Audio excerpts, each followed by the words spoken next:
Bonjour, vous avez bien rejoint Mélissa Lévesque, une fille en business. Je suis présentement occupée à suivre mes étincelles créatives, mais je vous invite à garder la ligne pour un épisode de podcast riche en leçons, en réflexions et en histoire. Sur le podcast, j'ai des discussions en profondeur avec des humains créatifs, lumineux et ambitieux. C'est aussi mon journal entrepreneurial où je partage mes histoires et mes réflexions parce que j'ai compris avec les années que plus c'est personnel, plus c'est universel. Restez à l'écoute, l'épisode commencera après le bip. Dans l'épisode d'aujourd'hui, je reçois pour la dernière fois de la saison mon amie Fanny Capuano, que vous avez vu à quelques reprises pendant la saison. On a parlé, entre autres, de créativité, on avait parlé de la notion d'effort. Bref, on a eu plusieurs épisodes ensemble, mais là, aujourd'hui, on se gâte avec mon sujet probablement préféré. Puis là, je sais que j'ai probablement dit ça dans l'intro de l'épisode sur la créativité, mais on a parlé d'organisation, de structure, de planification et on est allé vraiment, oui, dans la discussion, mais un peu dans les trucs très concrets de comment on organise nos projets, comment on organise notre temps, c'est quoi les outils qu'on utilise. Donc, je pense que ça peut être super intéressant si vous êtes à la recherche de nouvelles méthodes de travail, de nouvelles façons d'optimiser ce que vous faites au quotidien. Moi et Fanny, on a vraiment des façons très différentes de s'organiser, qui se rejoignent quand même aussi, par contre. Donc, je pense que vous allez avoir deux points de vue qui sont super intéressants. Alors, je vous laisse écouter cette dernière discussion de la saison avec Fanny. Allô Fanny, comment tu vas? Ça va bien, toi? Ben, ça va bien. C'est pas comme si ça faisait 10 minutes qu'on parlait avant de commencer l'enregistrement. Non, on n'a pas déjà raconté tout notre week-end. Ben non, pas du tout. Je suis contente, par exemple, qu'on soit ensemble aujourd'hui. Dernier épisode ensemble de la saison. Puis, pour ceux qui ont écouté notre dernier épisode ensemble, qui était l'épisode sur la créativité, c'est ça? Ouais. Ouais, hein? Bon, à la fin, on s'est lancé dans... Prochain épisode, on parle d'organisation parce que la discussion s'orientait vers là. Donc, ça va être le sujet aujourd'hui, tout ce qui est organisation, structure, planification. Puis, avant qu'on commence vraiment dans le concret, je veux savoir un peu, c'est quoi, toi, ta relation avec tout ça, l'organisation, planification? Moi, j'adore ça, mais je suis pas organisée dans mon organisation. OK, qu'est-ce que tu veux dire? Disons-le comme ça.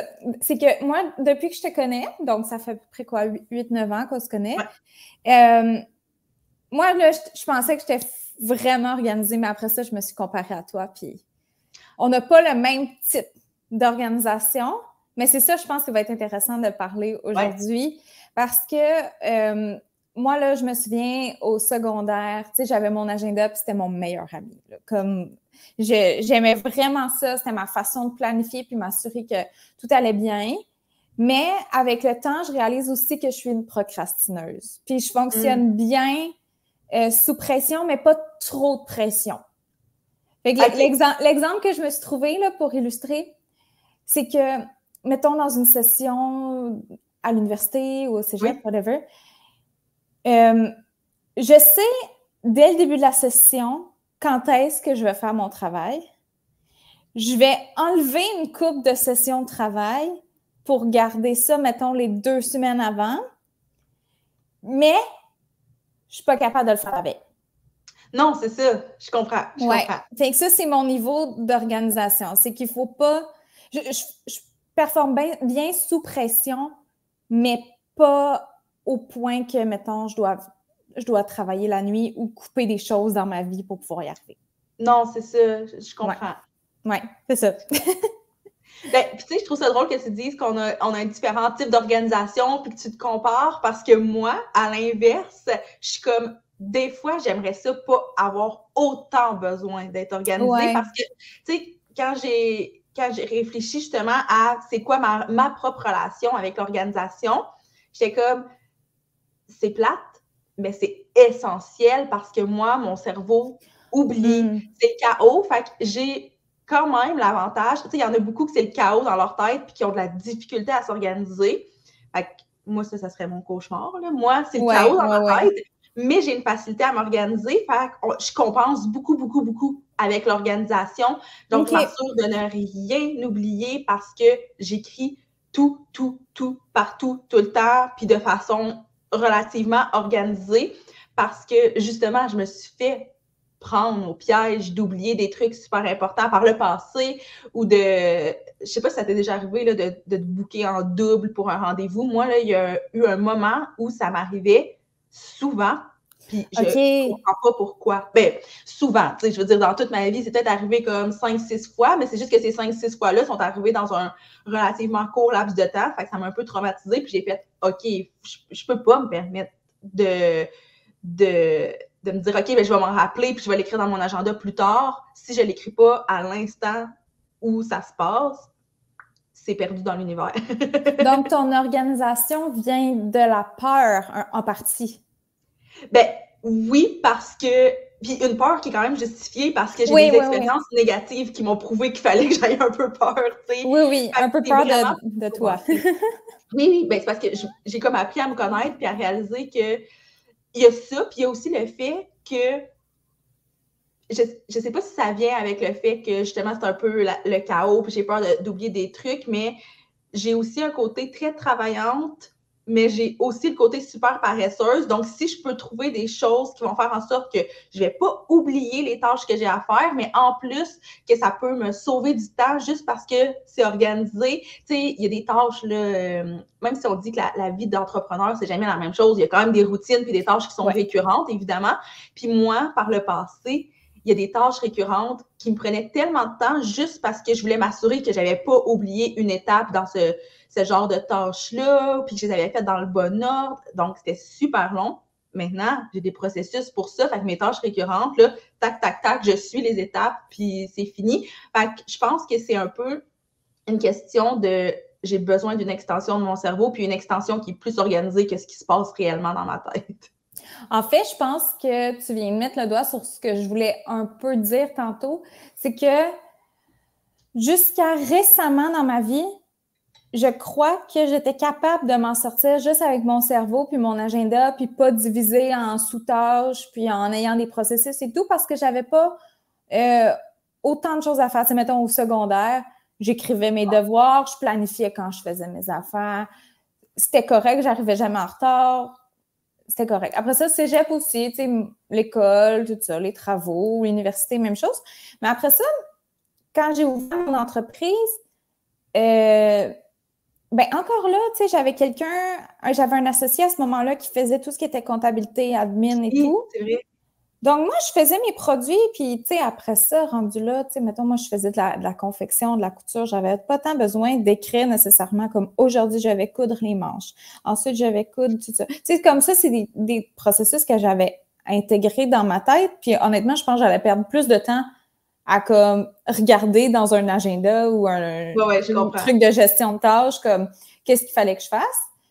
Mais après ça, comme quand mon associé et moi, on s'est séparés, là, je me suis mis à avoir comme besoin d'avoir justement ces routines-là. Puis je pense que le plus que tu as de responsabilité, le plus que tu gagnes à avoir une extension de ton cerveau, justement. Ouais. Puis moi, je les implante tranquillement, là, mes processus, au fur et à mesure que j'en ai besoin, puis au fur et à mesure aussi que je fais une année complète dans ces souliers-là, si tu veux, d'administration et tout. Je vois où est-ce que ça manque, puis c'est ça. Je pense que les besoins évoluent. Ah ouais, tellement. Puis, tu sais, tantôt, on va parler un peu des outils qu'on utilise. Puis, moi, il y a une chose que j'ai remarquée par rapport aux outils que j'utilise, c'est que c'est pas mal toujours les mêmes depuis plusieurs années. Par contre, ce que tu as dit, nos besoins évoluent, là. J'utilise pas ces outils-là de la même façon qu'au début parce que je suis toujours un peu dans vouloir optimiser ou des fois, je me rends compte que, ben, crime, il y a des tâches que je fais qui servent pas à grand-chose. Fait qu'on peut-tu comme mettre ça de côté ou trouver des façons de les automatiser parce qu'ils sont quand même nécessaires. C'est juste que ça me prend du temps pour comme pas grand-chose. Fait que ça, c'est vrai que les besoins évoluent. Puis notre relation, je pense, avec l'organisation évolue aussi parce que ces besoins-là viennent parfois avec des expériences positives, des fois des expériences négatives qui font en sorte qu'on se dit, faudrait peut-être que je pense à un système pour éviter de me booker en double dans mon agenda, par exemple. Par exemple. Par exemple, un exemple bien banal de même. Mais d'ailleurs, j'ai mentionné qu'on allait parler des outils. Je suis curieuse de savoir, toi, c'est quoi les outils que tu utilises au quotidien ou du moins en termes d'organisation, là? Moi, la base, comme je te disais tantôt, c'est mon agenda. C'est un agenda papier? J'avais un agenda papier jusqu'à la fin de l'université. Donc, 2019, là, du secondaire jusqu'à 2019, j'avais mon agenda papier. Puis c'est un agenda papier vraiment normal. Tu sais, comme j'ai déjà acheté là, tu sais, des agendas là, vraiment hot là, avec des planifications de routine puis de repas, puis tu sais, comme des affaires avec des collants puis tout. Moi, c'est plate, il m'a coûté super cher, puis comme je m'en suis jamais servi. Moi, j'achète les Quo Vadis, là, tu sais, comme il y a les jours de semaine, là, 7 jours de semaine avec les heures. C'est juste ça que j'ai besoin. Puis j'ai toujours aimé ça aussi, le feeling d'écrire, puis de surligner, tout ça.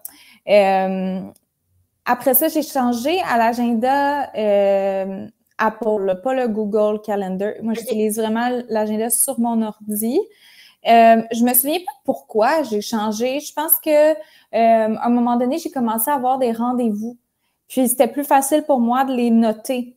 D'après moi, c'est ça. C'était plus facile pour moi de les noter sur mon cell. Ouais. Puis à un moment donné, c'était plus utile de les transférer sur mon agenda écrit. Là. Je pense que ça devait être ça, l'origine. Oui.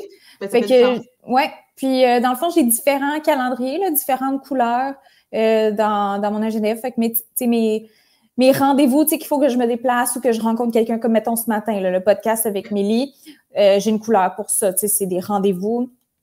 J'ai comme un agenda tout doux. Fait que ça, c'est mes tâches de la journée. Comme ce que je prévois faire, mettons, dans la journée. En gros, là. J'ai un agenda pour mes types de contrats aussi. Fait que mettons, la création de contenu ou quand je travaille dans mon autre emploi, j'ai mes agendas pour ça. Donc, je sais, en fait, c'est des blocs de temps dans mon agenda que je bloque. Puis, j'ai mon Asana qui est quand même relativement récent. Puis ça, honnêtement, je te copie, donc je te laisse aller dans tes processus à toi parce que je fais sensiblement la même chose. Dès que tu m'informes d'une de tes stratégies, je suis comme « OK, je vais faire ça. » Ah ouais? Ouais, moi, je suis vraiment une suiveuse pour ça. Fait que là, mettons, si on ouvre ton agenda, si on ouvre, là, je le mime comme si c'était un agenda papier, mais si on ouvre ton agenda sur ton ordi, on va vraiment voir une journée avec plein de blocs qui sont alloués à différents projets, que ce soit des rendez-vous ou des tâches. Oui, c'est ça. Ouais. OK, cool. Je trouve ça intéressant parce que moi, c'est absolument pas ça. Je sais. C'est absolument pas ça, mais ça a déjà été ça, par contre. Fait que je trouve ça, je me dis, il y a vraiment, comment je dirais, différents types de besoins, puis on teste des outils, puis des façons de faire, puis des fois, ça marche pour nous, puis des fois, ça marche pas, puis tu sais, il y a tellement de tutoriels en ligne puis de vidéos qui nous montrent comment vraiment optimiser notre agenda, optimiser telle affaire, mais au final, c'est de trouver notre propre façon, je pense, parce que, tu sais, c'est ça, les blocs, moi, dans l'agenda, ça m'étouffait, là. J'étais comme, non, je peux pas, comme, avoir ça, mais en même temps, c'est utile parce que c'est un guide, c'est une structure, puis c'est quand même important de l'avoir, au final. Bien, c'est ça. Je pense que le asana vient... le asana, en fait, est apparu quand j'avais trop de tâches à mettre dans mes journées d'agenda. Puis là, c'est décourageant, là, quand tu vois que t'as comme, je sais pas, moi, 10 tâches à faire, mais que quand tu regardes, c'est vraiment juste comme, mettons, payer tel fournisseur. Tu sais, oui. Ça n'a pas de sens de mettre ça dans ton agenda papier parce que c'est vraiment trop de charge mentale. Fait qu'après ça, et physique quasiment, là, comme quand tu vois ça, c'est comme ouf. Fait qu'après ça, c'est ça, le asana est rentré là-dedans. Fait que moi, c'est des blocs de temps pour travailler, mais mettons, je pourrais mettre, 2 heures cet après-midi, que moi, j'ai un agenda qui s'appelle Business Stuff, là. C'est juste comme, en général, c'est remplir mes tâches Asana comme payer des fournisseurs, répondre à tel courriel, m'assurer que mon infolette va bien s'envoyer. Comme c'est vraiment juste ça. mais je le bloque dans mon agenda le temps que ça va me prendre, je pense. Oui, ben je trouve ça super intéressant parce que dans le fond, ben là, dis-moi si je le résume bien, mais c'est que tu planifies les tâches génériques dans ton agenda, les thématiques, si on veut, de ton après-midi, de ta journée. Puis après ça, tu as les détails dans Asana. Puis, petite parenthèse pour ceux qui ne connaissent pas Asana, parce que c'est un mot qui va revenir souvent aujourd'hui. Donc, Asana, c'est vraiment une plateforme de gestion de projet qu'on peut un peu modeler à notre façon. Fait que, tu sais, je sais que si on ouvre mon Asana puis ton Asana, ben là, toi, tu me copies. Fait que peut-être que ça se ressemble. Mais il y a différentes façons de l'utiliser selon les types de business, selon comment nous, on s'organise et tout. Puis moi, ben tu le sais, là, c'est probablement la chose que j'aime le plus au monde, Asana. Fait que c'est sûr qu'on va en reparler. Mais je voulais juste faire cette petite parenthèse-là pour ceux qui n'ont jamais entendu parler de ça. Ce que j'aime de Asana, c'est que c'est vraiment user-friendly. Dans un autre de mes contrats, on utilise Zoho. Puis ça, c'est un peu la même chose, mais c'est énorme comme plateforme. Là. La quantité d'applications que tu peux mettre là. En fait, c'est un CRM, là. C'est un outil de gestion de business, mais tu sais, tu peux gérer tes payes d'employés avec ça, tu peux gérer ton inventaire, tu sais, ton site web, n'importe quoi. Fait que c'est vraiment énorme. Mais c'est pas aussi instinctif. Il y a un petit peu plus de programmation. C'est un peu lent aussi, je trouve, comparé à Asana. Tu sais. Puis, je sais pas, l'esthétique aussi, vraiment plus. Moi, je préfère l'esthétique de Asana, là, qui est vraiment mignonne, là, avec la licorne qui traverse l'écran quand tu complètes une tâche. Ça, là, pour de la motivation extrinsèque, c'est incroyable.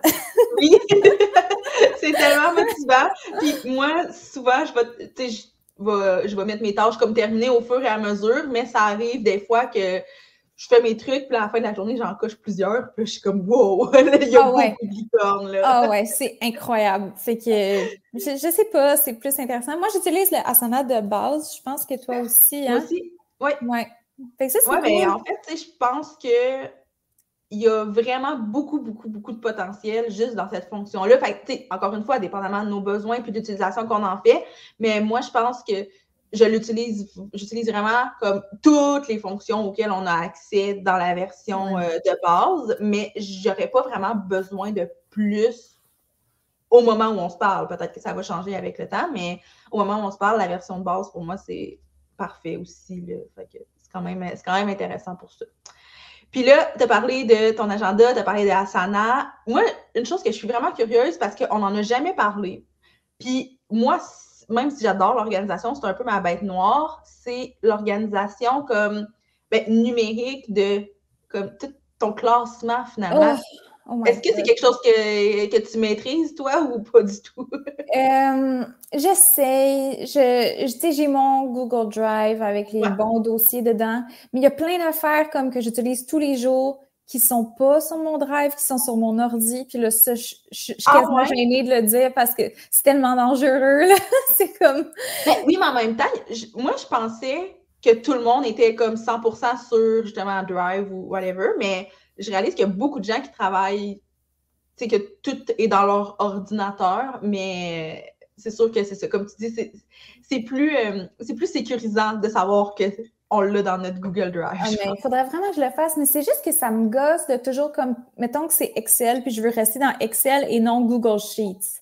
Ouais. Ben là, ça me gosse de toujours télécharger une version, de la redater. Puis là, tu veux pas comme la supprimer, l'autre d'avant. Fait que là, tu gardes comme 65 documents qui ont le même nom, mais des dates différentes. Puis, tu sais, comme c'est beaucoup de gestion, fait que ça m'énerve, mais il faudrait que je change ça. Tu sais, mon budget est sur Excel sur mon ordi et non sur mon budget d'entreprise. Fait que ça, je trouve que c'est moyen comme idée. Puis mon bureau d'ordinateur, c'est souvent le bordel. Comme j'essaie vraiment de faire le ménage régulièrement, mais c'est ça justement quand tu télécharges des dossiers puis que tu télécharges les dates puis tu attends des retours sur certaines affaires, ben tu veux pas les supprimer là tout de suite. Mais j'essaie de faire une petite... J'ai mes dossiers. Mes dossiers sont faits. C'est juste que... Est-ce que tu arrives à comme respecter une certaine uniformité entre tes dossiers ou pas tout à fait? Non. Je pense que je fais des nouveaux dossiers vraiment souvent. Mettons, pour mes étiquettes d'entretien, OK? Pour mes vêtements, là. Ouais. Je pourrais vraiment les classer par saison. Oui. Puis par collection. Mais non, ils ne sont pas faits comme ça. Ils sont classés par leur nom dessus parce qu'un jour, je vais les réutiliser. Puis, je suis pas... c'est là où je dis, comme je suis vraiment organisée, mais les choses qui demandent vraiment d'aller au bout puis de faire de la finition d'organisation, je le fais pas vraiment.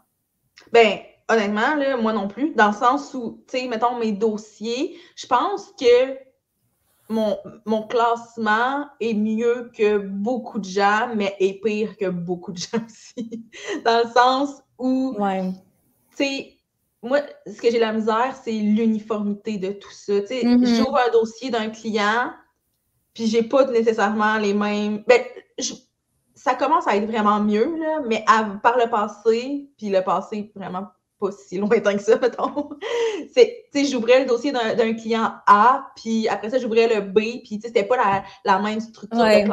Puis je suis comme, ça, tu sais, en intro, j'ai dit que j'étais une travaillante paresseuse. Ben ça, là, ça vient me chercher parce que je suis comme, je perds vraiment du temps à trouver des documents dans des dossiers qui sont classés tout croche, alors que si c'était bien classé, je gagnerais 10 minutes. Puis ça me gosse, mais je fais rien. Je fais rien pour ça. J'aime vraiment le terme travaillante paresseuse parce que moi aussi, je m'associe vraiment à ça. Tu sais, puis même travaillante paresseuse, pas botcheuse, là, mais tu sais, comme... Je botche pas ce que je fais, mais mettons, le behind the scenes est un peu botché. Ben non, mais puis ça, je pense que c'est le cas de la majorité des gens, mais on le sait juste pas parce que justement, c'est caché. Tu sais, ce que tu vas livrer au final, ça va être super qualité, mais le processus, ça peut être un peu brouillon puis un peu tout croche. C'est normal, je pense. Ben, oui, c'est normal parce que, tu sais, si tu regardes la majorité des entrepreneurs, notre problème, c'est quoi? C'est qu'on est pris dans les opérations. On est toujours comme en train de rusher à comme remettre quelque chose à notre client ou aller chercher quelque chose. Puis, tu sais, on est vraiment comme dans l'action, alors que d'installer des processus puis de t'organiser et tout, c'est qu'il faut que tu aies le temps de prendre une journée pour vider ta boîte de courriel puis la classer de façon logique pour que tu puisses retrouver tes factures. C'est l'important. Tu sais, il faut que tu aies du temps pour prendre ça. Puis c'est qui va choisir de faire ça au lieu d'aller remplir son contrat puis de se faire payer? Je sais pas. Je sais pas qui va faire ça. Quand on se ramène à la base, c'est qu'on réalise que d'avoir ces structures-là puis cette organisation-là, une fois qu'elle est comme bâtie, ça va nous sauver du temps. C'est de prendre le temps de le faire. Puis, c'est pour ça que moi, je pense que je suis super organisée en termes de gestion de temps, gestion de tâches, gestion de projet, mais tout ce qui est comme... tout ce qui est classement, en fait. Parce que tu as parlé de courriel, puis j'avais un peu envie de rire parce que ma boîte de courriel, c'est pas le bordel, mais le classement pourrait vraiment être revisité, mettons, parce que, tu sais, j'ai des dossiers et tout. Fait que chaque fois qu'un courriel est traité, je vais le mettre dans le bon dossier, mais j'ai un dossier que j'ai eu le malheur d'appeler à classer. Fait que tout se retrouve à classer. C'est super con parce qu'au final, ça sert absolument à rien. Mais je sais que, tu sais, si je prenais le temps de mieux l'organiser, quand je cherche un courriel plus tard, ça serait bien plus facile de le trouver s'il était dans le bon dossier. Mais c'est ça, tout ce qui est classement, moi, c'est... Je sais que ça fait partie de l'organisation, puis qu'on parle beaucoup du fait que c'est mon dada, l'organisation, mais le classement, je pense que même si je le sais que ça peut me sauver du temps, c'est que ça... C'est un peu... C'est pas sexy, mettons, à faire. Ouais, puis je crois qu'un gros défi de ça, c'est la maintenance.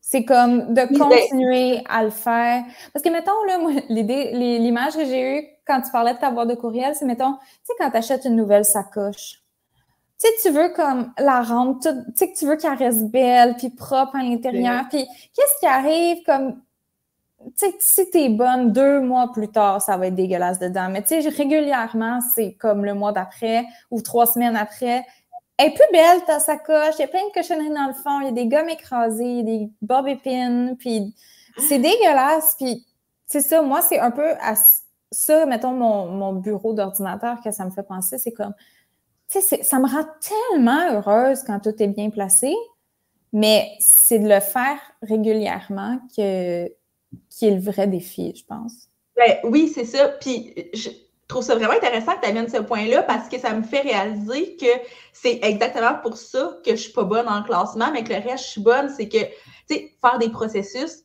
tu le fais une fois, puis après ça, tu sais, t'as pas à maintenir ça. Tu fais juste exécuter tout le temps ce processus-là. Oui, tu vas l'optimiser, mais il n'y a pas de maintenance, alors qu'au niveau du classement, c'est ça le problème. Puis, tu sais, la vie va vite pour tout le monde. Quand on a une business, on dirait que c'est comme encore plus accéléré. Puis ça n'arrête jamais. Fait que c'est sûr que de maintenir ces bonnes habitudes-là en termes de classement, ça descend un peu dans la liste de priorités. Puis on dirait que là, le fait que tu aies parlé de ça, je suis comme OK, je suis pas. J'avais l'impression que j'avais un problème, que j'étais comme je suis organisée, mais juste dans une sphère. Pourquoi je suis pas capable d'avoir ça partout? Mais c'est vraiment une question de maintenance. Est-ce que tu as un processus de maintenance dans ton asana? Peut-être que ce serait ta solution. Ouais, hein? Crime. À faire. Tu sais, mettons, tu te dis chaque vendredi aux 2 semaines, ouais. tu classes ton classeur à classer. Ouais. Parce que c'est sûr, tu vas le faire. C'est sûr, tu vas le faire. C'est sûr, tu ne pars pas dans une fin de semaine avec une tâche. Toi, ça ne doit pas être ton genre. Faire ça dans une fin de semaine puis que tes tâches ne sont pas faites. Non, c'est ça. Mes dossiers ne sont pas classés, mais si j'ai une tâche pour le faire, là, je vais le faire, c'est vrai. Hey, là, tu me dis ça, puis j'ai le goût qu'on raccroche, puis je vais aller faire ça. Je ferai ça plus tard, mais c'est vrai que c'est une bonne idée parce que moi, c'est comme ça que je fonctionne.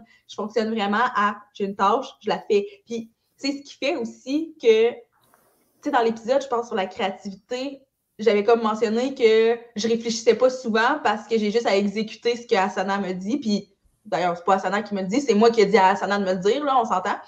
Mais là, c'est ça, je suis comme, OK, ça, c'était de la réflexion, de faire, faut que je classe mes courriels, mes dossiers, mais là, maintenant, je vais me faire une tâche, je brainstorm en même temps qu'on se parle, mais je sais que je vais me faire une tâche Asana avec des sous-tâches, puis ça va être de classer les courriels, de classer les dossiers clients, de classer, mettons, mes factures. Ben, quoi que mes factures, ça, c'est quand même déjà assez, parce que là, ça serait de la job si c'était pas bien classé. Les factures, c'est vraiment un problème quand tu ne classes pas. Je pense que justement, on n'a pas tendance à mal gérer nos factures parce qu'on sait que c'est tellement du trouble après puis que tu peux manquer des trucs importants si tu ne le fais pas. Ben c'est vrai, ça. Parce que, tu sais, de ne pas classer mes courriels, là, le pire qui va arriver, c'est qu'à un moment donné, j'en cherche un, puis ça soit long avant que je le trouve. Oui, c'est ça. Alors que pas classer mes factures, ben là, je peux être vraiment dans le trouble, puis là, ça peut être vraiment compliqué. Fait que c'est vrai qu'il y a aussi l'espèce de, c'est quoi la conséquence de ça? Il n'y a jamais de finalité au fait que j'ai pas classé mes courriels, mais il y a une finalité au fait que j'ai pas classé mes factures. Je pense qu'on vient de résumer ce qu'on parle depuis 25 minutes. Là, comme... C'est fou, hein? C'est vraiment juste... L'humain est tellement paresseux. Je pense que c'est pas notre faute. On est juste de même. S'il n'y a pas de conséquences, pourquoi est-ce qu'on se forcerait plus que ça? Mais après ça, mettons, quand tu sais, comme tu disais, quand tu dis à Asana de te dire de faire telle affaire, c'est juste que je l'ai vu là, dans la dernière année, là, l'utilisation de processus, c'est pas sexy, mais ça change ta vie. Tu sais, j'ai jamais besoin de penser maintenant comme « Oh, j'ai-tu fait mes taxes? » Ou j'ai-tu mis mes transactions à jour dans mon système de comptabilité?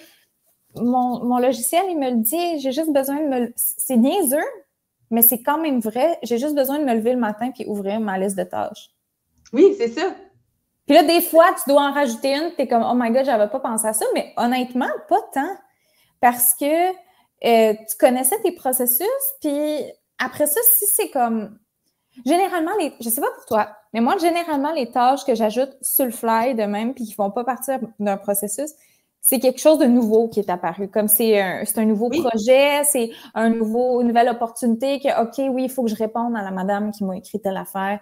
Mais c'est parce que c'est pas quelque chose qui venait de moi. Fait que ça, c'est un truc de plus de te le noter. Mais tu sais, ça, des fois, moi, je le note dans mon rappel de téléphone. Tu sais, quand c'est pas vraiment, tu sais, quand ça n'a pas de conséquences tant que ça sur ma business ou que j'ai pas besoin de l'organiser, c'est comme, oublie pas de répondre à la madame. Ben oui, c'est ça. Ouais, ben moi aussi, souvent, là, tu sais, des fois, c'est ça, il y a un courriel que je suis comme, ça, faudrait vraiment que j'y réponde aujourd'hui. Les autres peuvent attendre, mais j'ai pas nécessairement de système de classement de courriel pour qu'est-ce qui est à répondre aujourd'hui puis qu'est-ce qui est à répondre demain, là. Fait que, souvent, je vais mettre une note, soit, ben, on va y venir, mais moi, j'ai aussi un autre système de gestion pour ma vie personnelle. Je gère pas ça dans Toi, tu gères ça comment? Mettons tes tâches de vie personnelle. Est-ce que tu mets ça dans Asana, dans ton agenda, dans ta tête? C'est mon agenda ou mes rappels sur mon cell, tout ce qui est personnel. OK.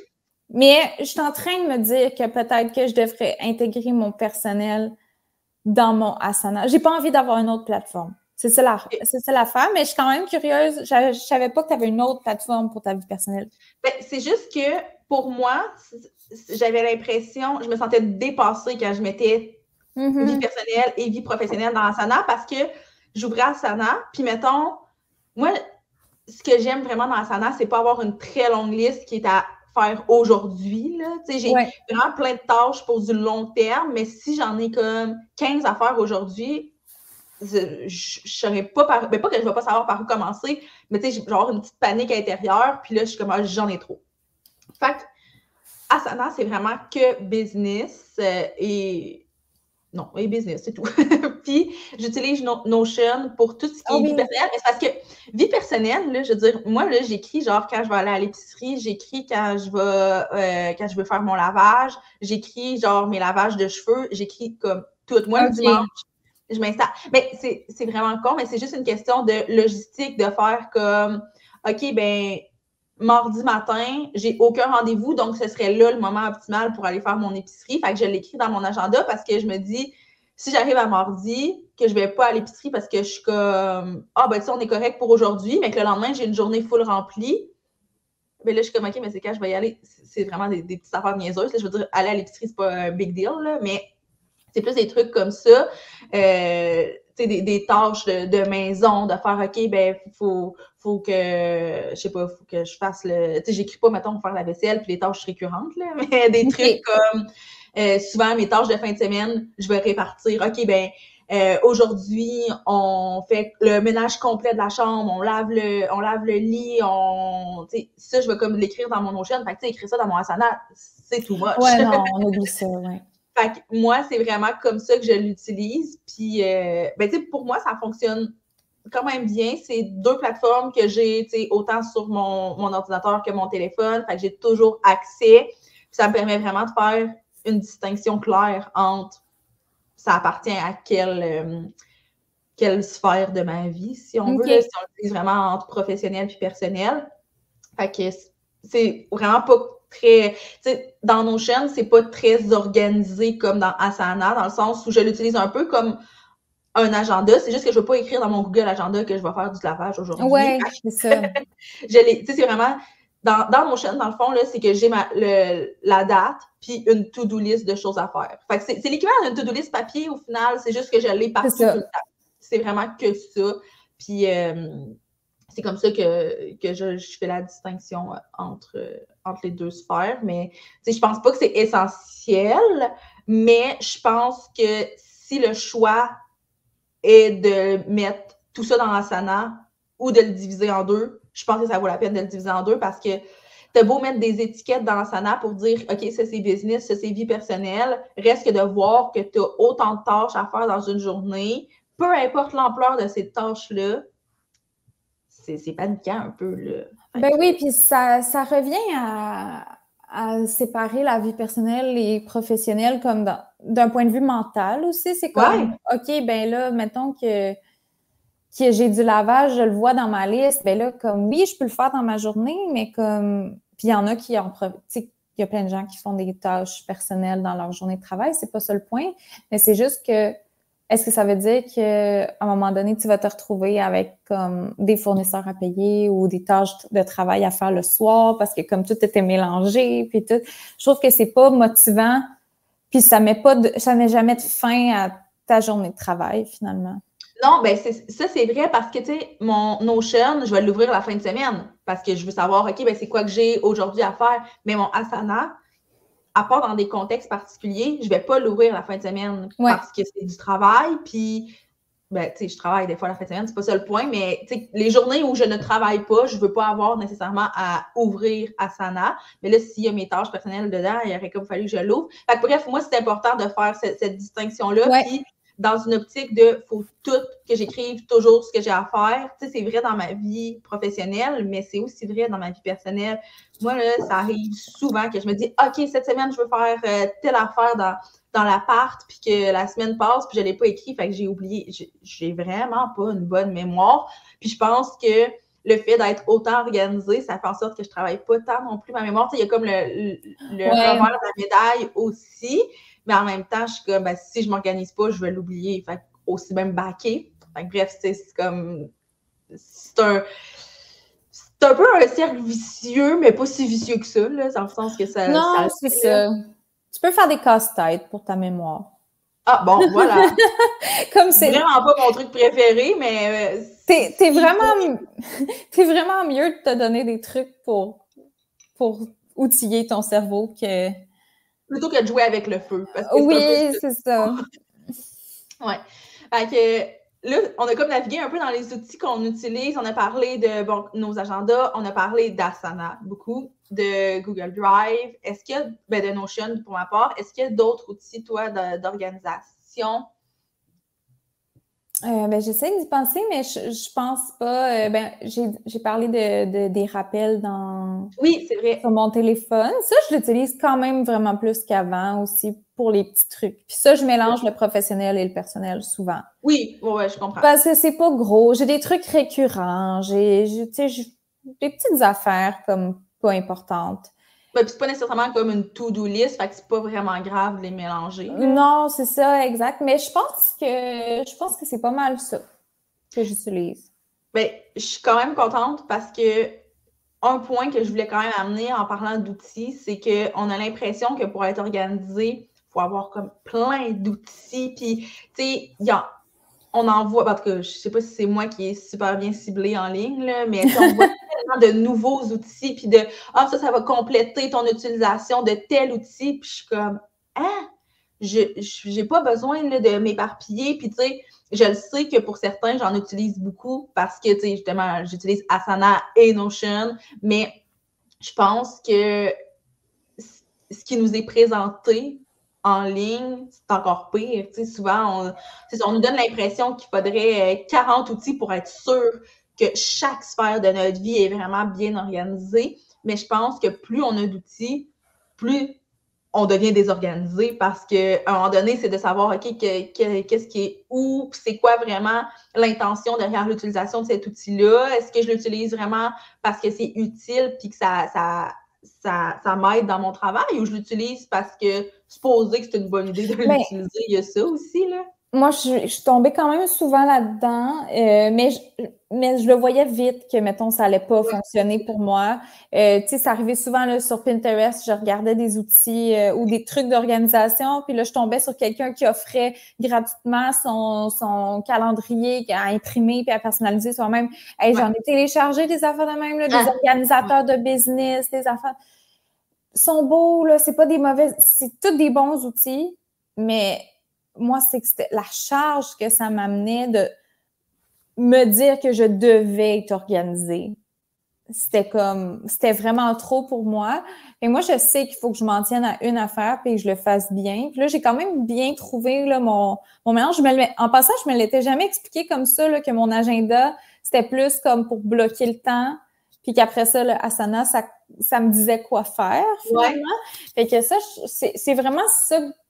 J'en suis venue à ça avec le temps. C'est nouveau, mais je m'habitue de plus en plus. Puis, tu sais, c'est toujours à peaufiner. Puis, mettons, là, tu disais comme de s'éparpiller puis de trouver où sont les choses maintenant. Mais en fin de semaine, j'avais fait une liste de fournisseurs avec un budget pour des fournitures d'emballage, puis je la trouve pas dans mon Asana. Elle est mal classée. Je sais, il y a comme 2 ou 3 projets dans lesquels elle pourrait être. Je sais pas qu'est-ce que j'ai fait avec. Ah ouais, hein? Fait que je pense que c'est un peu la même chose, c'est que faut que tu sois concis dans tes trucs d'organisation. Puis si tu ajoutes quelque chose, il faut que ça ait un but précis. Ben oui, parce que, tu sais, même à l'intérieur, tu sais, on parle de s'éparpiller dans différents outils, mais même à l'intérieur d'un même outil, puis en fait, l'exemple que tu donnes, c'est un peu la preuve de ça, c'est que tu utilises seulement Asana, mais la maudite liste est où dans Asana? Je sais pas. On sait pas. Fait que, tu sais, l'importance aussi d'avoir une structure qui est simple, puis de pas chercher à rendre ça complet. Tu sais, moi, j'ai une de mes amies qui m'a déjà demandé de l'aider à tout organiser son Asana pour sa business et elle avait sa vie personnelle aussi. Puis quand je suis rentrée dans son Asana, il y avait tellement de projets, mais elle, comment elle interprétait, si on veut, l'organisation, c'était, ben, plus je structure ça en micro-projets, ben, plus ça va être organisé, ce qui n'est pas complètement faux, sauf qu'à un moment donné, quand ben, ça revient à ce que je disais tantôt, quand tu veux trop être organisé, c'est la meilleure façon de te désorganiser complètement.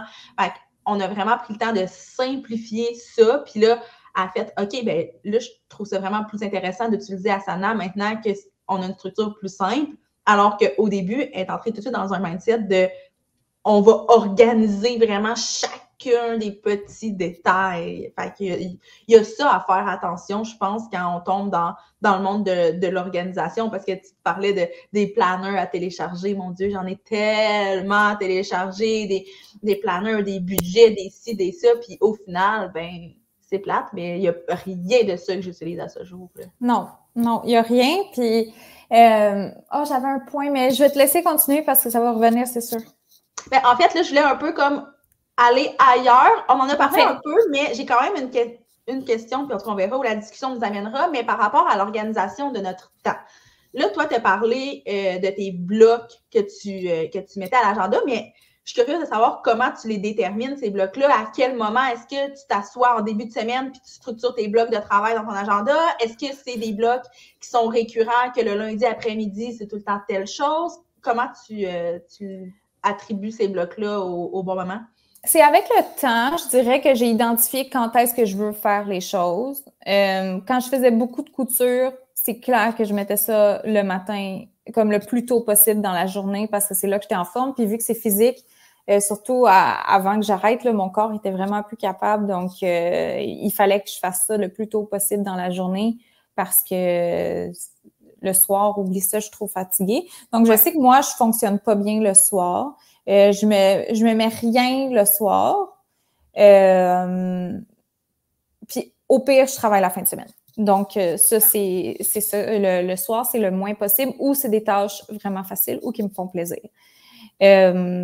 Sinon, souvent, mettons quand j'ai des contrats que je sais à quel moment du mois ils arrivent ou que j'ai un nombre d'heures à faire, souvent je vais les placer d'avance. Comme je sais que, OK, ben cette semaine-là, c'est vraiment instinctif, là. Je suis comme, OK, cette semaine-là, je vais le placer de cette façon, puis la semaine d'après, je vais le placer d'une autre façon parce que ça va faire changement. Mais souvent, je décide au jour le jour qu'est-ce que je fais. Puis, je t'en ai parlé l'autre fois. Moi, j'ai vraiment de la misère à m'asseoir et de faire du travail à l'ordi pendant longtemps. Comme c'est nouveau pour moi. Avant, je faisais beaucoup de couture, puis les tâches d'ordi, ça allait entre ça, entre les moments où je faisais de la couture, c'est ça. Puis maintenant, je fais plus de production et je dois occuper mes journées à faire de l'ordinateur parce que c'est ça ma vie maintenant. J'ai énormément de difficultés à m'asseoir et de faire, mettons... Tu sais, moi, mettons là, que je sais que je veux faire un bloc de 4 heures. Oublie ça, là. Je fais pas ça de 8 heures à midi, là. Comme, je suis pas capable. 4 heures, ça va me prendre au moins jusqu'à 3 heures. Puis ça, c'est triste parce que c'est beaucoup de temps perdu. Fait que ça, moi, c'est mon apprentissage en ce moment. Comment est-ce que je peux me donner des trucs pour arriver à faire du temps de façon efficace. Puis c'est pas que je travaille pas bien ou pas efficacement, c'est vraiment juste que c'est une nouvelle façon de travailler pour moi. Puis à cause de ma routine de travail d'avant, je me suis jamais installée un bureau non plus. Tu sais, j'ai pas de bureau fermé. Souvent, je travaille sur la table de la cuisine. Chez moi, c'est hyper distrayant. Puis moi, j'ai toujours pensé que moi, travailler de la maison, j'aimais ça, que je trouvais pas ça difficile, que j'étais pas distraite par les autres trucs à faire. Mais je pense que c'est plus parce que j'étais dans l'urgence avant, il fallait que je fasse mes choses à ce moment-là, sinon j'avais pas de temps. Mais maintenant que ma structure d'entreprise est différente, j'ai beaucoup plus de temps, donc je peux prendre toute une journée pour faire un bloc de 4 heures. Puis ça, c'est quand même pas bon, là. Non, ben, c'est pas bon, mais je pense qu'en même temps, c'est humain, dans le sens où, puis probablement que c'est une des choses que je t'ai dit quand on en a parlé, je me souviens pas de tout ce qu'on s'est dit, mais, tu sais, n'importe qui soit entrepreneur ou non, on n'est jamais, ou en tout cas très rarement, efficace toute la journée de travail. C'est ça. Je pense à des gens, ben, je me ramène, moi, dans mon expérience de salarié où je travaillais des 8 heures. Ben, j'avais un horaire de travail de 8 heures par jour, mais honnêtement, à la fin de la journée, j'ai pas moyen de savoir combien de temps efficace j'ai fait, mais j'ai pas fait 8 heures de travail efficace. Non. C'est le cas de la majorité des gens. Mais nous, notre apprentissage par rapport à ça en tant qu'entrepreneur, c'est de faire, OK, ben, puis c'est un privilège même parce que je me dis, OK, ben, mettons que je me donne une journée de travail de 8 heures, quoique, tu sais, les limites sont un peu plus floues quand on est à notre compte, mais admettons que ma journée de travail, je veux que ce soit un 8 heures, mais que je le sais que ce ne sera pas un 8 heures efficace de travail, ben, au lieu de l'étirer, est-ce que je peux essayer de juste faire des petits blocs entrecoupés de d'autres choses, puis au final, à la fin de la journée, ben, on sent qu'on a été productif. Puis moi, c'est beaucoup ça que je fais. Puis, tu sais, des fois, c'est aussi niaiseux que je fais de la création de contenu pendant, peu importe, 1 heure le matin. Puis après ça, je suis comme, OK, ben là, après ça, je dois faire, je sais pas, de la facturation, là, whatever. Ben, je ne vais pas nécessairement passer tout de suite de la création de contenu à la facturation. Il va y avoir une petite affaire. Là, je sais que j'ai l'air de faire que du lavage, mais par exemple, je pourrais aller faire du lavage, partir mon lavage, un petit break de 5 minutes, mais au final, c'est productif parce que, anyway, il fallait que je le fasse, ce lavage-là. Fait que moi, c'est un peu comme ça que je le fais. T'sais, moi, je sais pas si j'en ai déjà parlé sur le podcast. Toi, je sais que j'en ai déjà parlé, mais je track tout le temps que je mets dans mes journées sur les différents projets. Fait que selon la tâche, je pars mon chrono, si on veut, là. Puis, des fois, je suis comme, c'est un peu gênant parce que c'est plein de petits blocs de couleurs différentes parce que je passe d'une tâche à l'autre, mais je le sais que les journées où c'est un long bloc d'une même tâche, souvent, ça n'a pas été... Soit parce que c'était urgent, fait que j'étais un peu sous pression, ou parce que je me suis un peu éparpillée, j'ai tourné en rond pour finalement revenir au même point, puis ça m'a pris 2 heures pour faire ça. Fait que je pense que selon comment notre cerveau fonctionne, selon notre personnalité, probablement qu'il y en a pour qui c'est plus facile de travailler des longs stretches, puis il y en a pour qui c'est juste des fois de basculer d'une tâche à l'autre, puis revenir plus tard à une autre. Moi, c'est comme ça que je fonctionne, puis c'est pas nécessairement en mode multitâche, parce que ça, c'est pas tant mon truc, mais juste de faire comme là, je suis en train de faire de la création de contenu, puis je sens vraiment qu'il n'y a rien de bon qui sort. J'ai tout pressé le jus, mais je sais que d'ici la fin de la journée, je vais être capable de revenir. Mais en ce moment, il faut que je sorte de là. Fait qu'on va aller ailleurs. Puis c'est ça, ça m'a longtemps complexé, mais là, je réalise que dans le fond, c'est quoi le problème? Ça marche. Puis, en fait, là, c'est que ce truc-là, de passer d'une tâche à l'autre, c'est ce qui fonctionne le mieux pour moi depuis quelques semaines. Ouais. Mais je pense que c'est la première fois que je pense à ça, c'est toi qui viens de me faire penser à ça, c'est que je pense que le problème, ça venait du fait que je bloquais des blocs de temps dans mon agenda. Puis que là, j'étais comme, OK, ben j'ai ça à faire, je vais le faire, puis après, je vais pouvoir passer à autre chose. Mais c'est bien plus utile pour moi de passer, même si c'est un 15 minutes sur une tâche, puis après 15 minutes de l'autre. Moi, c'est mon chum qui m'a dit ça l'autre fois. Il m'a dit, Fanny, 15 minutes plus 15 minutes plus 20 minutes plus 25 minutes, à un moment donné, tu vas avoir fait ta journée. C'est ça. On dirait qu'on se met de la pression parce qu'on veut donc bien faire du gros travail de fond, efficace, mais on est aussi efficace. C'est juste qu'on l'a structuré différemment.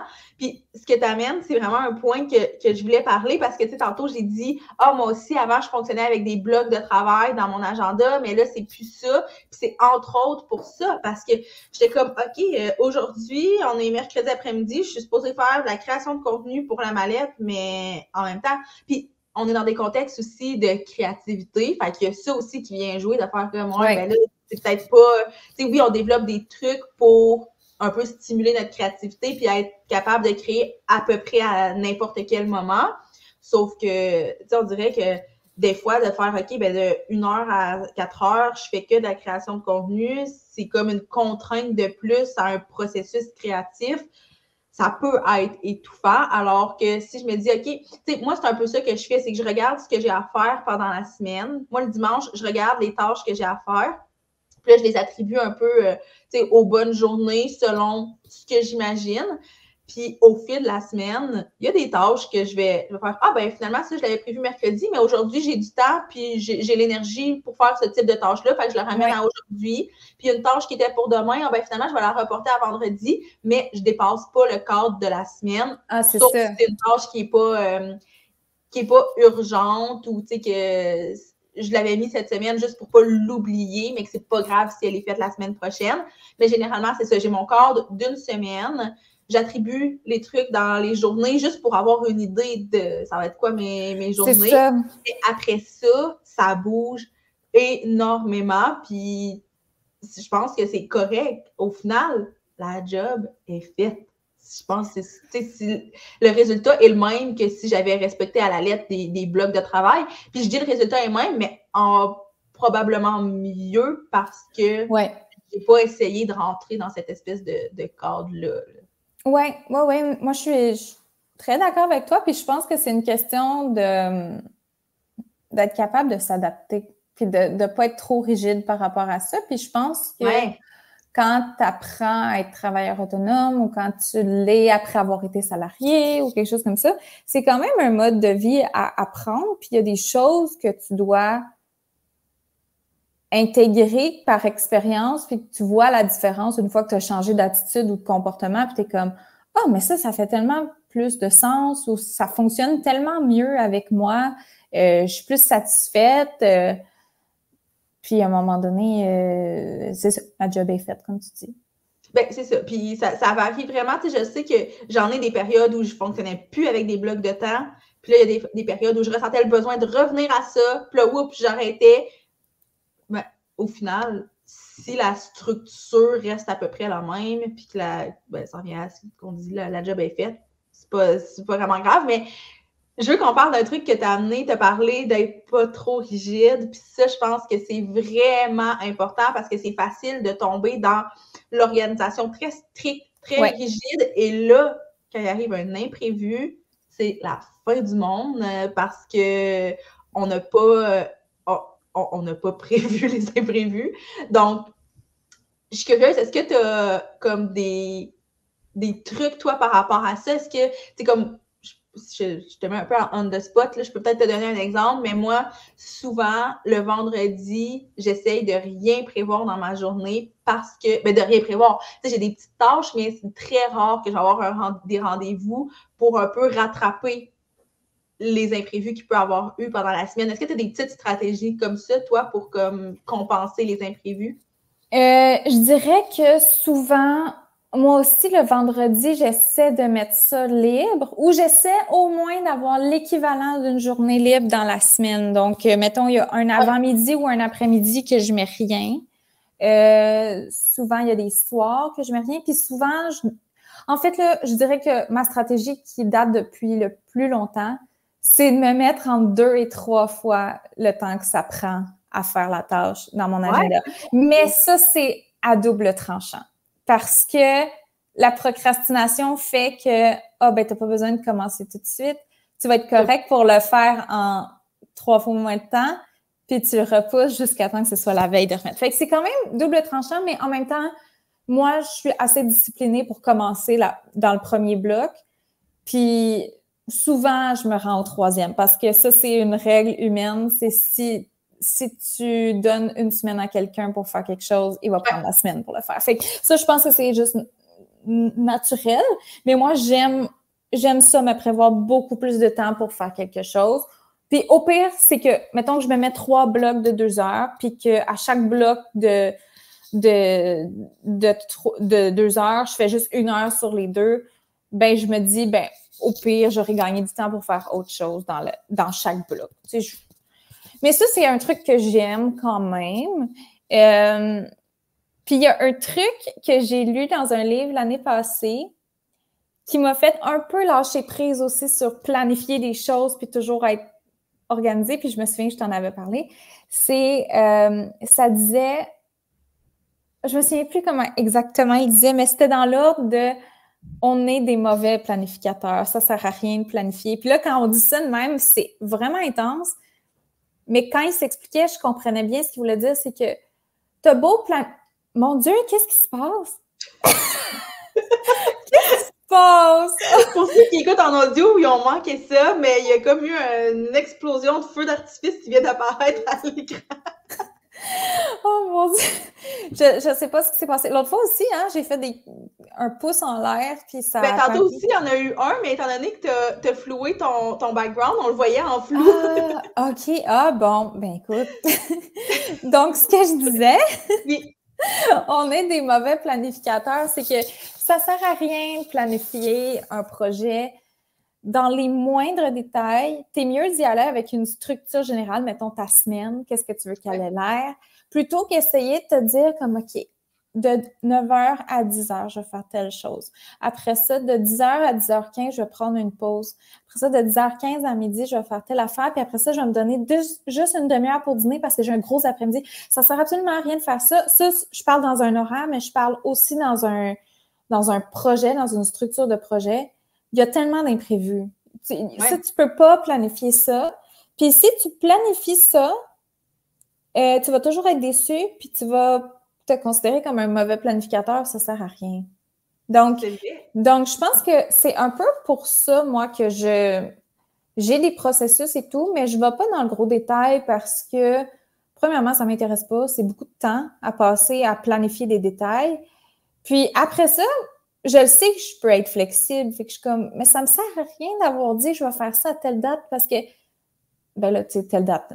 Quand on parle de petits détails, de planifier l'heure puis la date de chaque petit détail, qu'est-ce que tu veux que ça change? Tu sais, moi, ça se pourrait que, comme, je sais pas, là, tu as une crevaison le matin puis qu'il faut que tu ailles au garage. Fait que pourquoi tu aurais planifié que tu vas prendre ta collation de telle heure à telle heure pour pouvoir avoir la meilleure journée possible de façon la plus optimisée? Fait que j'avais quand même aimé ça, lire cette chose-là, parce qu'on voit tellement de trucs d'organisation, mais il faut aussi relativiser par rapport au fait que la planification, c'est voir dans le futur. Puis ça, ben, tu peux pas le faire. C'est ça. Ben, c'est pour ça, probablement aussi, que, tu sais, mon organisation temporelle, de mon agenda, oui, c'est très organisé. Ben, c'est très organisé. C'est organisé, mais il n'y a pas comme, tu sais, j'ai pas de bloc ou de... J'ai comme des to-do list que je sais que je vais faire dans ma journée, mais après ça, il y a comme... C'est un peu plus éclaté parce que aussi, ça rejoint un peu notre vision d'entrepreneuriat qui, je sais, se ressemble beaucoup. On veut être libre de notre temps. On ne veut pas que ça soit réglé au quart de tour. Puis, on ne cherche pas nécessairement à dire, OK, cette semaine, j'ai fait 40 heures, c'est correct. J'ai fait 60 heures, c'est correct. C'est pas ça qu'on cherche à combler des heures. C'est à amener des projets à terme, au final. Fait que, rendu là, de vraiment gérer notre temps au quart de tour, ben c'est juste une contrainte puis un stress de plus qu'on n'a pas nécessairement besoin. Puis probablement que dans certains modèles d'affaires, c'est différent. Mais je crois que nous, on peut se permettre d'avoir cette souplesse-là en termes de temps. Puis je pense aussi qu'il y a beaucoup de gens qui pensent qu'ils ne peuvent pas se le permettre, mais qui gagneraient à l'essayer puis à juste voir parce que, tu sais, on est des mauvais planificateurs, mais on gère aussi très mal notre temps là, dans le day-to-day. Là, on on a l'impression qu'il nous faudrait 25 heures dans une journée, mais c'est pas qu'il en faudrait 25, c'est juste qu'il faudrait que les 24 qu'on a soient mieux... ouais. Ben, j'allais dire planifié, mais c'est même pas une question de planification, mais mieux utilisé, je pense, parce qu'on perd du temps des fois sur soit des détails ou des choses qui sont complètement inutiles. Tu sais, je pense au fameux, on peut passer 2 heures à scroller les médias sociaux, puis après ça, on chiale qu'on manque de temps. Ben, ce temps-là, est-ce qu'il valait vraiment la peine d'être investi à cet endroit-là? Puis, rendu là aussi, c'est une question de est-ce que chaque heure doit aussi être productive? Je pense pas non plus. Puis c'est correct si toi, scroller les médias sociaux pendant 2 heures, ben ça t'a fait sentir bien. C'est rare que 2 heures de scrollage va te faire sentir bien, je pense. Mais c'est correct de pas rendre ça nécessairement productif. Puis c'est un peu pour ça aussi, je pense, l'agenda un peu plus éclaté. Ben éclaté, libre. J'aime mieux dire ça de même. Éclaté, ça fait un peu désorganisé.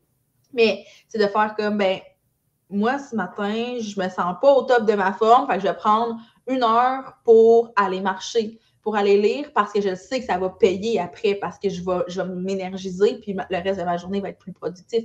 Fait que, il y a laisser place à ça dans l'agenda, puis tu sais, on le planifie pas nécessairement que lundi, on va se sentir push, puis qu'on va avoir besoin de prendre soin de nous, là. C'est ça. Puis, tu sais, moi, je l'ai fait, là, l'horaire mur à mur, que si je faisais pas ce que j'avais prévu dans la journée, je me mettais en retard pour le lendemain.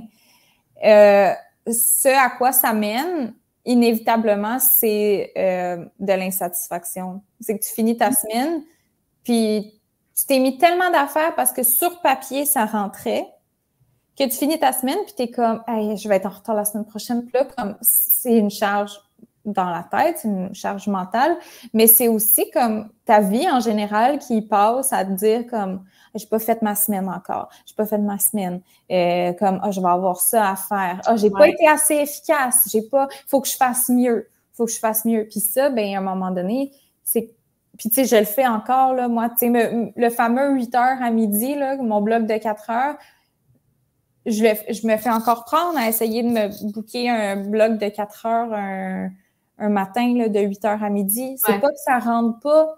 C'est juste que quand tu n'es pas payé comme un salarié, ton 4 heures, il faut que tu sois efficace ou quelque chose comme ça. Tu sais, il faut que ça vaille la peine de le faire. Tu peux pas comme charger au client que tu n'étais pas inspiré. Tu sais. Non, c'est ça, c'est vrai. Ça, c'est vrai. Puis, puis en fait, ça, c'est complètement un autre sujet, mais il y a cette notion-là aussi, quand on est à notre compte, de faire, OK, ben si je facture à l'heure, je vais pas gérer mon temps de la même façon que si je facture au projet. Puis là, on n'entrera peut-être pas là-dedans parce qu'on a ça parlé, toi et moi, ensemble, puis je pense que ça serait quasiment un autre sujet complètement. Mais c'est sûr que dans la gestion du temps, ça a un impact de faire, OK, ben ça, c'est un projet où je vends de mon temps, puis qu'il y a un revenu qui est associé à l'heure que je vais mettre versus il y a un revenu qui est associé au projet que je vais faire. Bien là, après ça, tu divises ton temps vraiment de façon différente. Puis, tu sais, quand tu vas charger au projet, ben au final, tu as un deadline, puis c'est tout. Fait que tu le places un peu comme tu veux, ben, avec des heures aussi, sauf que rendu au deadline, il faut que ces heures-là aient été faites.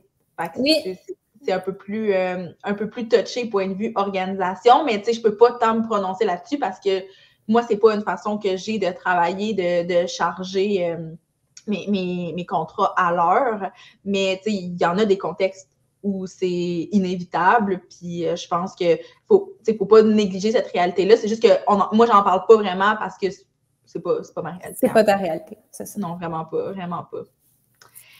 Puis là, je vois le temps filer, mais je voulais qu'on parle peut-être d'un dernier truc. Je vais juste regarder mes notes, là. Moi, c'était comme un dernier truc qui... je veux pas qu'on entre dans le détail, mais comment on structure nos projets. Tu sais, quand tu as un nouveau mandat, un nouveau projet qui arrive, c'est quoi les étapes par lesquelles tu passes? Point de vue organisation, planification, évidemment, là.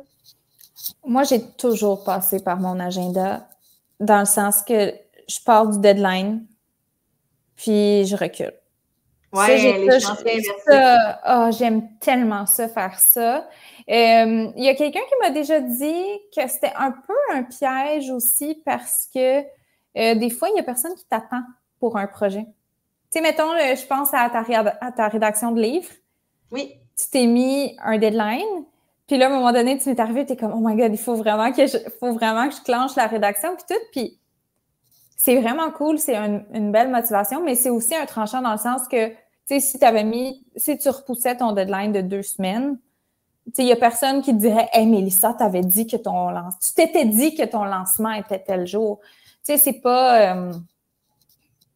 Mais c'est parce qu'en fait, il y a deux côtés. Tu sais, il y a ça, mais il y a aussi le fait que des fois, on fait passer nos projets en dernier, puis au final, ils ne voient jamais le jour parce que justement, on repousse le deadline. Fait il y a tout le temps comme des pour et des contre. Fait que je pense que quand c'est un projet qui concerne que nous, c'est de vraiment s'attribuer un deadline qui fait du sens pour nous, qui ne va pas nous mettre une pression immense, mais qui ne va pas non plus faire en sorte que le projet va perdurer dans le temps, qui va s'étirer en fait dans le temps. Parce que tantôt, tu as parlé de c'est-tu la loi de Parkinson, là, ce que tu disais, là, c'était une semaine pour faire un truc.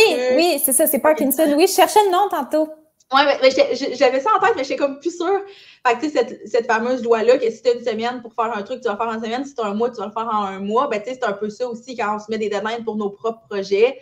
C'est de faire comme, on ne se mettra pas la pression inutile d'avoir un projet à livrer dans un délai qui n'a pas de sens. Mais je pense qu'il faut aussi, à un moment donné, se commettre puis s'engager puis dire, OK, ben c'est ça le deadline. Puis, on va s'arranger pour le respecter. Puis, ce que tu parlais par contre, puis moi aussi, c'est une note que je m'étais mise, c'est d'avoir un échéancier inversé. Ça aide après ça à voir les différentes étapes du projet. Puis moi, c'est un peu comme ça avec mon livre que j'ai réalisé c'était quoi la date qui faisait du sens pour moi. Parce que, tu sais, je dis, il ne faut pas se mettre trop de pression, mais il ne faut pas que ça étire dans le temps. Mais c'est dur de déterminer, OK, mais c'est quoi finalement l'échéancier idéal? Pas l'échéancier, mais le deadline idéal. Puis c'est un peu avant même de faire cet échéancier-là, de mettre un deadline, en fait, c'est de déterminer c'est quoi les étapes par lesquelles on va passer. Puis après ça, tu pars de la dernière étape, tu y mets une date X, puis après ça, tu remontes jusqu'à aujourd'hui. Moi, c'est comme ça que je le fais. Puis là, des fois, je suis comme, OK, finalement, mettre cette dernière étape-là à cette date-là, ça ne fonctionne pas parce que là, il faudrait que j'aille fini le projet là, 2 semaines alors que je le commence. Fait que là, OK, ben, on décale un petit peu. Mais d'avoir vraiment déjà toutes les étapes, je pense que c'est essentiel. Puis, ce qui est intéressant quand on a des processus puis une certaine organisation, c'est qu'il y a des structures de projets qui reviennent, même si le projet, c'est pas exactement le même qu'un projet qu'on a fait par le passé. Fait qu'on les a à quelque part décrites, ces étapes-là par lesquelles on doit passer. T'sais, là, je donne l'exemple de mon livre. C'est sûr que ça, bon, c'est une première. Là, j'avais pas de template de c'est quoi les étapes pour arriver à la publication, mais tu sais, je pense, par exemple, à quand j'ai un nouveau client qui arrive. Ben, moi, là, j'ai une tâche à Sana pour accueillir un nouveau client. Fait que je prends ça, puis après ça, on met ça selon le projet, on met ça dans l'échéancier. Mais c'est facile, j'y connais les étapes, sont déjà écrites. Fait que tantôt, quand je disais pas besoin de réfléchir, juste d'exécuter, ben même dans structurer quelque chose de nouveau, il n'y a pas de réflexion à faire, c'est de l'exécution. Fait que ça, c'est vraiment intéressant, là. Oui, vraiment. Moi, c'est vraiment comme ça que je fonctionne. Je fonctionne comme ça avec des projets pour d'autres personnes aussi. Ouais. Vraiment, les dates, je me rappelle bien des dates. J'ai une bonne mémoire des événements aussi. Fait que je suis comme capable. Un truc que j'ai aimé faire dans les dernières années aussi, c'est d'observer, mettons, selon les temps de l'année, comment je me sens, comment ça va au niveau de l'achalandage de clients, comment ça va au niveau de la demande, comment ça va au niveau de mon énergie aussi. Parce que, tu sais, je me disais, est-ce que l'année prochaine, je me prends des vacances, mettons, au printemps, ou mars, avril, qu'est-ce qui est mieux, puis tout ça. Mais j'ai observé dans l'année suivante comment je me sentais à ces moments-là. Puis, tu sais, j'ai essayé de mieux gager quand est-ce que je vais pouvoir placer mes choses, puis quand est-ce que c'est un bon moment, mettons, pour partir en vacances ou pour lancer des nouveaux projets. Je pense que ça, c'est de la grosse observation. Puis encore une fois, ça revient à tes propres patterns. Mais ça aussi, c'est quand même intéressant. Puis c'est un peu décalé de la question, là, mais d'observer les temps de l'année aussi, je pense que c'est...